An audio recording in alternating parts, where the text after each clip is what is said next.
How are you going? Good. Thanks for joining us, everybody. I'm here with Matt Barrie, the extraordinary businessman and presenter. Matt, if they want to follow you, where do they go? I guess Twitter. I'm Matt_Barrie, BARRIE on Twitter is probably the best way. Righto. Great. Because I follow you and I just find it fantastic. But Matt, how do you see the whole situation at the moment, especially misinformation, disinformation, or the government's position today on telling our kids they can't have social media till they're 16?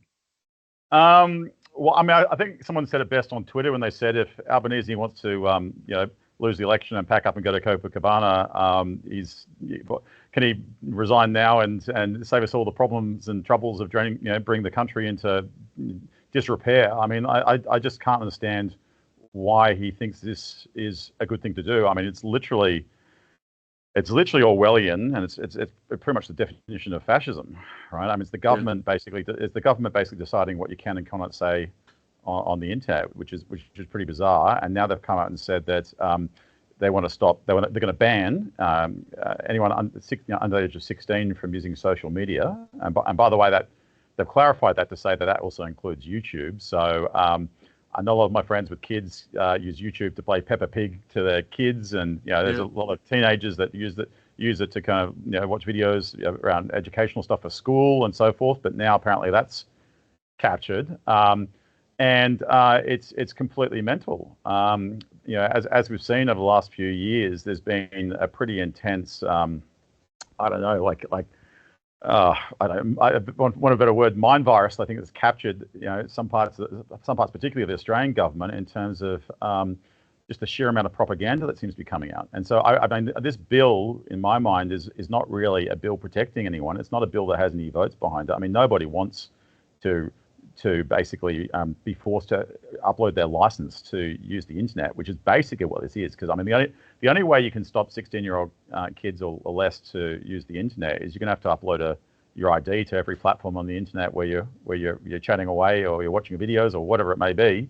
And so really, this is by stealth a way of introducing a national ID card, and it's also a way of ensuring that, having a path to removing anonymity away from the discourse and free speech on the internet, and forcing people to identify themselves and being able to arrest you if you say something that isn't liked or a topic that isn't liked. Or threaten you with a fine.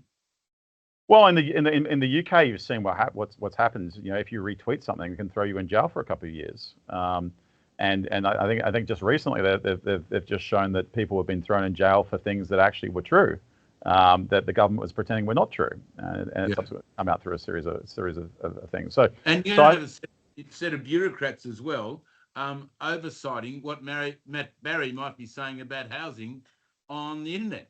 Well, it's funny you mentioned that, because it's not. It literally is. It literally in the bill, you can't say anything negative. Potentially, I've actually got a copy of the page. I printed it out because I thought I was actually flabbergasted by actually the content in here. I wasn't actually aware of what was in here, but it says the meaning of serious harm, right? Which is really the definition for being able to throw you in jail for saying something, on Twitter or YouTube or anywhere else, is any harm to the operation or integrity of a Commonwealth, state, territorial, local government, electoral or referendum process, which means during an election, if you say anything potentially that's not liked by any of the parties, you can potentially be in trouble.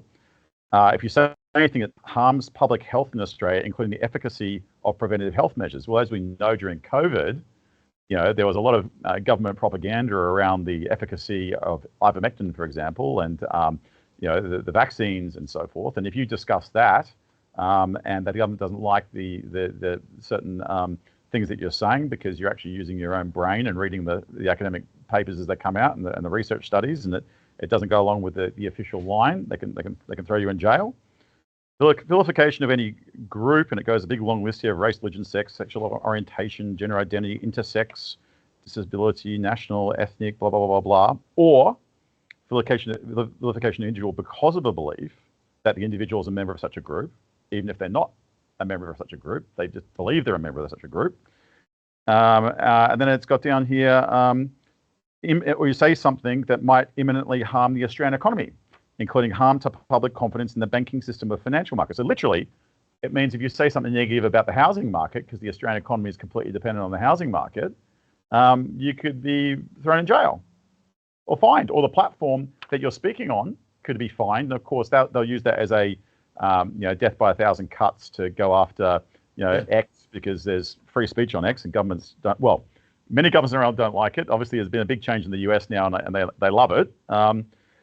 Freedom, because freedom of speech is inherent to democracy. You've got to be able to say things that In fact, they put down Trump's win to his ability to get the message out on the internet.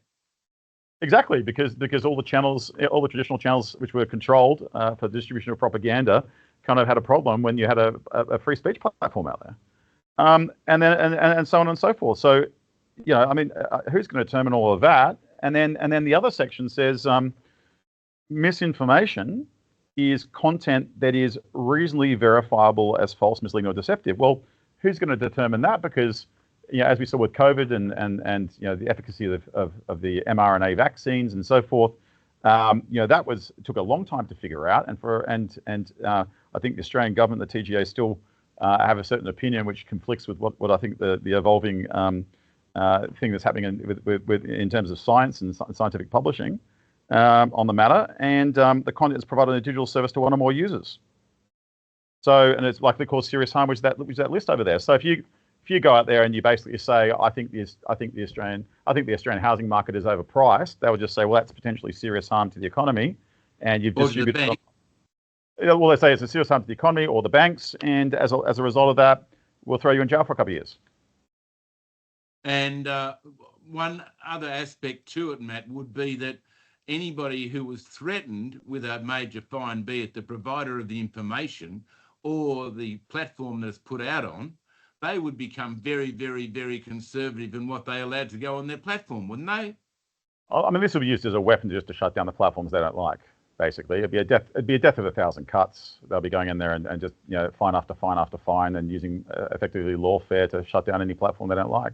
Yeah. Have you got any colleagues in the business world that understand what you're saying and supporting you? I don't think anybody is supportive of these bills. I don't know if a single person or a single business leader that I'm aware of that's supportive of these bills. They're completely draconian. And in fact, I mean, what should be happening is the Liberal Party should be getting up and saying, well, we want to introduce a Bill of Rights for freedom of speech in Australia, and we'll go to the election on that, and we promise we will repeal this if it does come through, and they would win in a landslide if they did that.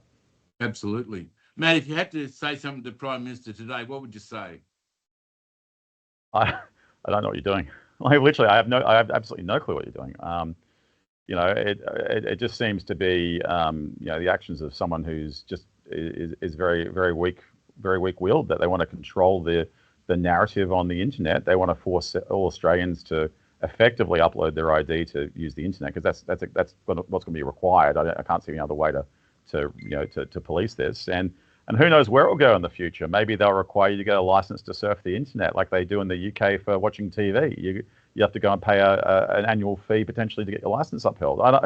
Who knows where this is going to go? But it's absolutely ridiculous that the government should be in there determining what we can and cannot say on the internet, and and taking away the rights of parents to be able to to be a parent and decide what their kids can watch on YouTube or can't watch on YouTube. It's ridiculous. It's called co-parenting with the government, I would think, Matt.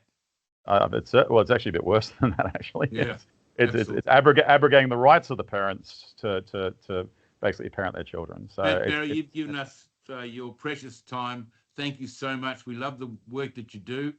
I follow you with Ed down in the US as well, who does a great job. So thank you so much, and all the best to you.